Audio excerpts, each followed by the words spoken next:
Hello and welcome back to Music Repo, where I share lots of tips and tricks on home recording studio setup and how to improve your music making and playing with technology. Now, I think one of the best ways to practice songs and tunes is by playing along with backing tracks. My big problem though is that the tracks are often just too fast to keep up with, especially when I'm learning something new.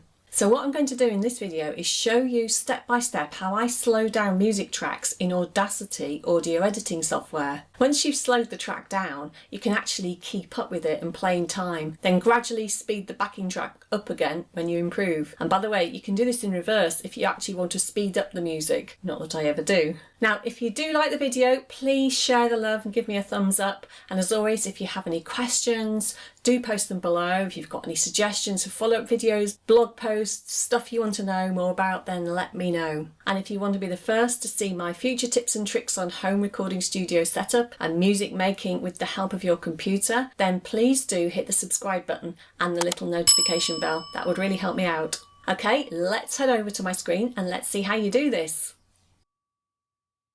Now, the reason I like using Audacity for this is because it is a really quick and easy bit of software to use. It's completely free, it works on Windows, Mac and Linux. It's just very easy to use, so I really like it for this purpose especially. Now, you can get higher quality results if you buy commercial software and plugins that you can use to slow down and speed up music, but I think Audacity is perfectly adequate, especially for what I want to do, which is just change the tempo of files I want to practice along. If you don't already have it, you just head over to audacityteam.org, grab a copy for your platform, and let's open it up and see how you do it. So here is Audacity. The first thing you want to do is import your backing track. So you can go File, Import Audio and do it that way and select the file accordingly, or you can just simply find your folder. Now, these are all tracks I've taken off a CD, but you could import MP3s, WAV files, FLAC files, whatever. It's very multi-platform and will take all sorts of audio formats. So here is the file that I want to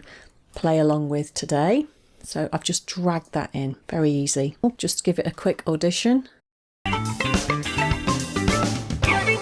This is a little funky number that I'm trying to play on my violin, and this is the backing track with the piece still playing on top so I can play along. If I want to slow the whole thing down, I just go Command A on the Mac. If it was Windows, I'd do Control A, and then I go up to the Effect menu.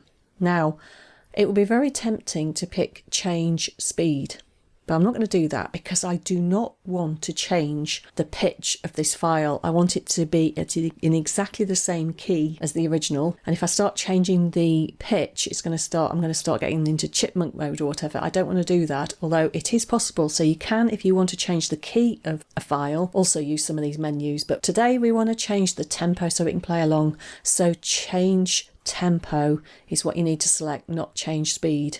Okay, so that's number one. Okay, and then what you can do is you can choose by how much percentage you change the tempo of the file, which is my favourite way of doing it. So I like to go down, say 20%, and then gradually work my way back up to 10% and so on until I get back to 0, because 0% is obviously the speed it's already at. And so I could take it down by going into negative. Now, like I said, you could speed the file up by going into the positive, but I don't want to make it any faster. I definitely want to make it slower. I'm going to just say 20%. I'm actually going to untick this box for a minute and just show you how long this will take.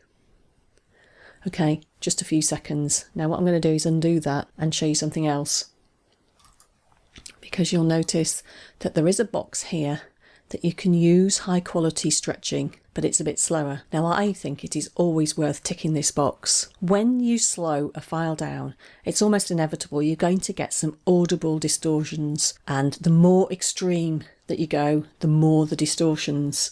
Now, I think if you go, 10, 15, 20%, I can't really barely hear it. So if you want to do the quick and dirty one just to play along with, then you can do that. But if you use the high quality stretching, it uses a different algorithm that takes longer but is higher quality. Okay, now just to give you an idea of how long that's going to take, the last one took about 10 seconds or so. This is going to take more than a minute.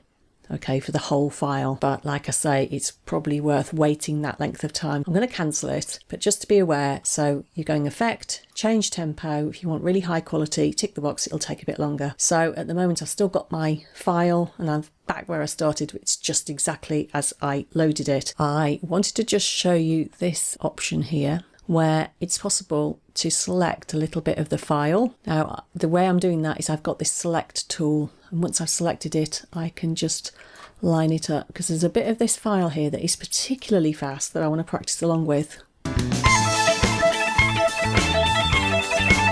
Okay, that's the bit. Now, I just can't keep up with that. So I only really want to slow this bit down, and then I want to loop it round and round while I practice it at the slower pace and then gradually speed it up. So what I'm going to do is I am going to change the tempo of just that section there, because that's all that's highlighted. I'm going to use a high quality. I'm going to take it down 20%. Okay, and you should see this little section.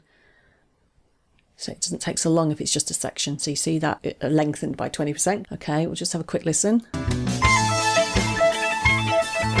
So you can hear there's a few little artifacts in there, but to be honest, I'm not bothered. I've still got the beat in there. I can play along with it. Now, if I wanted to play this and play this and play this little section, I could loop it round. Now, it's not immediately obvious. There's no loop button here, but what you do is you hold the shift button down and you'll see that the play icon turns into this little looping thing. And in fact, if you hover over it, if you just press the space bar, it just plays. But if you press the shift key and space, or if you hold the shift key and click this button, then you can loop. Now obviously this is going to be a big loop, so let's just make it a bit smaller so that I can demonstrate this. So if I hold the shift down and loop,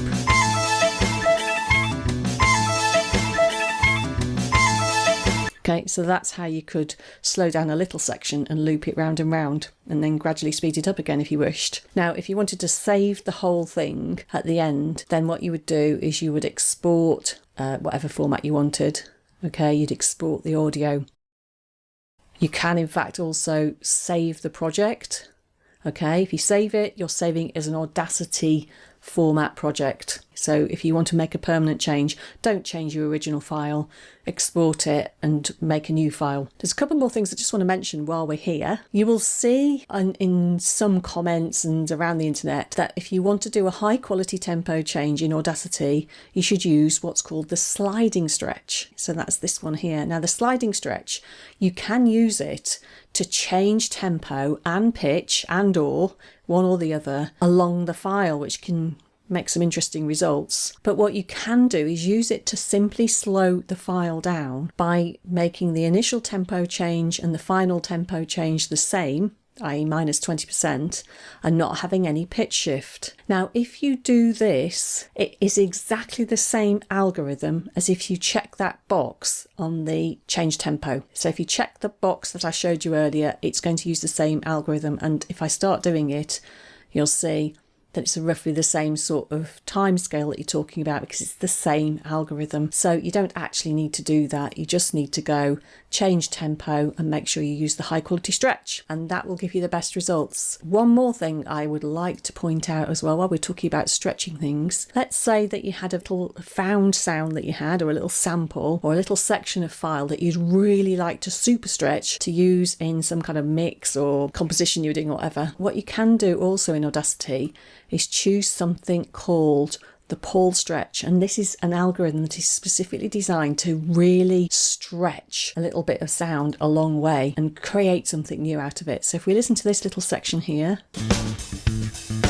okay, a little percussive section, let's use the pull stretch. Now I'm going to stretch it by a factor of 10. You can do all sorts of massive multiples if you want to, and I'm going to keep the time resolution 0.25. This is something you need to experiment with to get the best result for the kind of file that you've got, but this generally works quite well for percussive things, so we'll try that. Didn't take too long because it's only a little section. Now let's hear what that sounds like.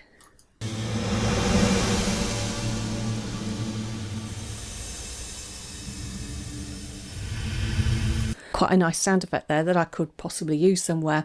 So if you want to do that kind of thing with your music and really get a little tiny bit and make it very, very long and stretched out, use the pull stretch. If you just want to change your backing tracks so you can practice along with them, which is what I wanted to do, then you just choose the change tempo.